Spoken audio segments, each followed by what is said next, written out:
Hola a todos y a todas, comunidades de las parroquias de Itatí, de Villamitre, de Santa Isabel de Hungría de Plátanos, de Santa María de Utzón y de Nuestra Señora del Milagro aquí en Pueblo Nuevo. Gracias, un abrazo también a todos los y todas amigos y amigas que nos encontramos por este medio compartiendo el Evangelio de cada domingo.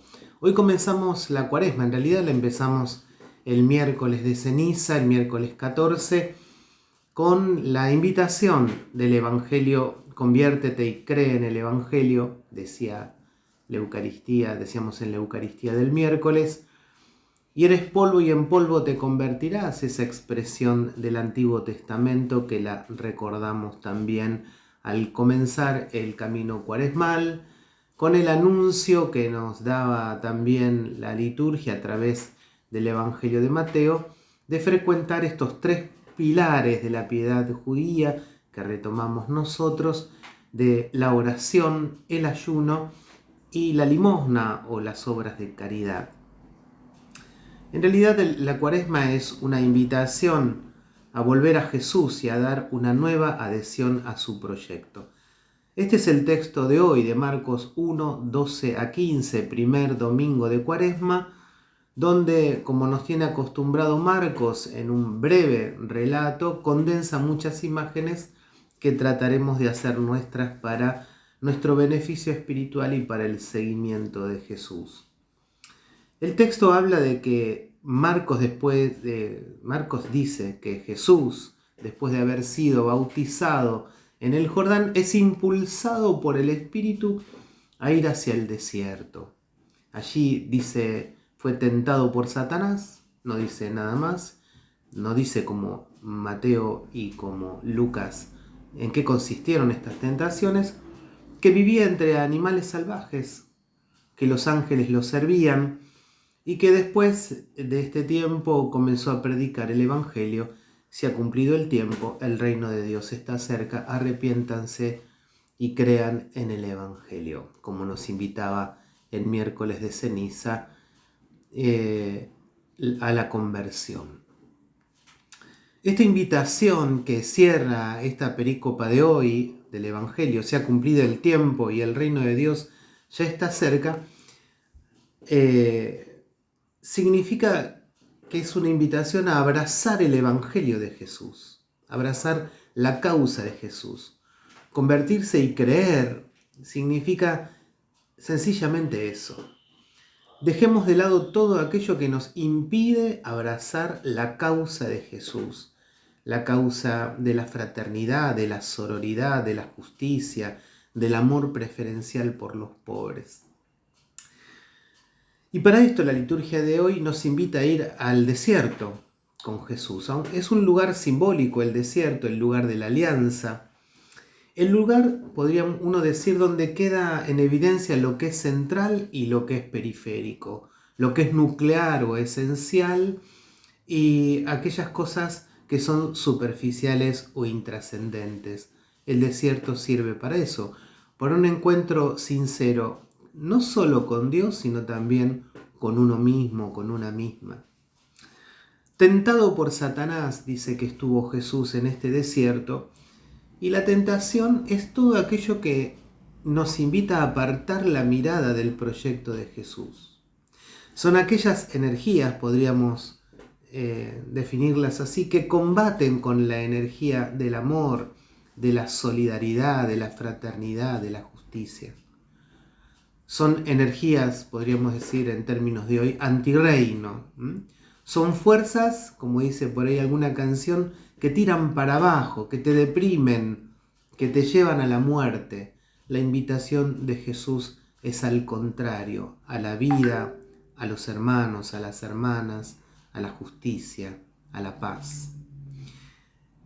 Tentación es lo que te aleja de Jesús y lo que te aleja de la propuesta de Jesús. Como decíamos antes, lo que nos aleja de ser hermanos y hermanas, lo que nos aleja de un mundo de justicia donde nadie tenga que llorar porque no tiene qué comer, donde los más frágiles y sufrientes sean el centro de nuestra preocupación personal, familiar, comunitaria y social.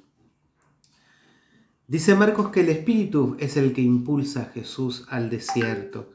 Parece que es el mismo Dios el que mueve a Jesús a pasar por la fragua de la prueba y la tentación, porque precisamente el desierto, por ser ese lugar de conexión con lo esencial de la vida, también es allí donde uno se encuentra con aquellas fuerzas que tientan el corazón humano a dejar lo esencial, a apartarse de la vida.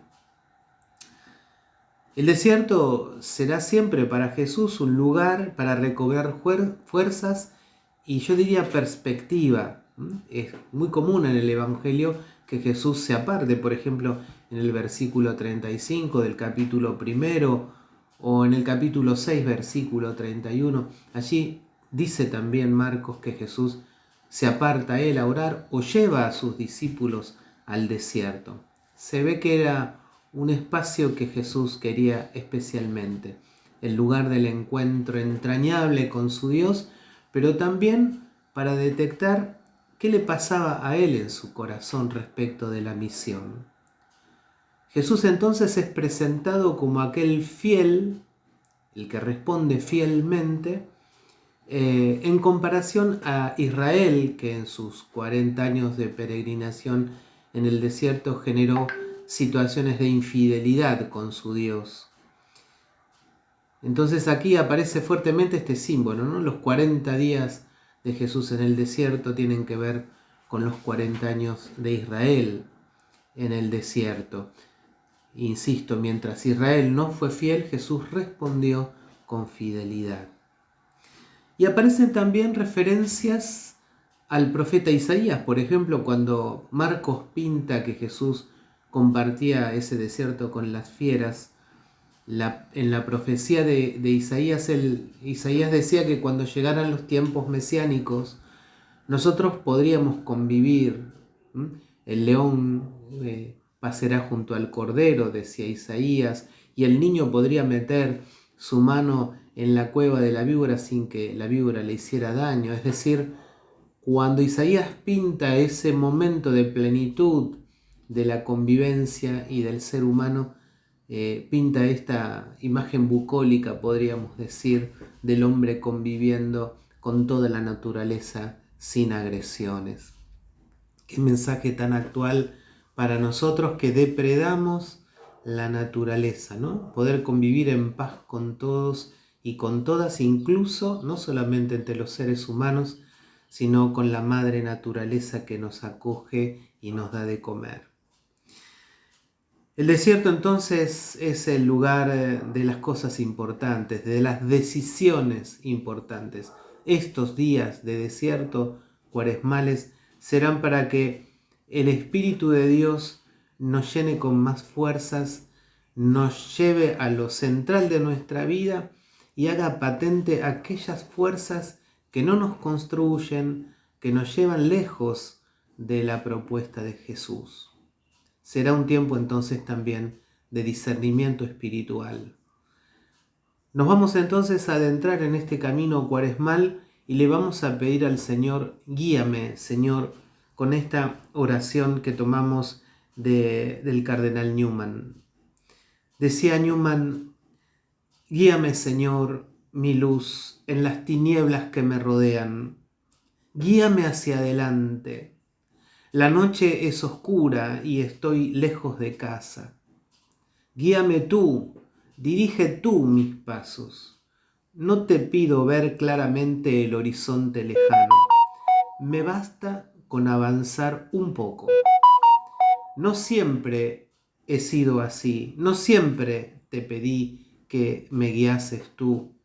Me gustaba elegir yo mismo y organizar mi vida, pero ahora guíame tú. Pero ahora guíame tú. Me gustaban las luces deslumbrantes y despreciando todo temor, el orgullo guiaba mi voluntad. Señor, no recuerdes los años pasados.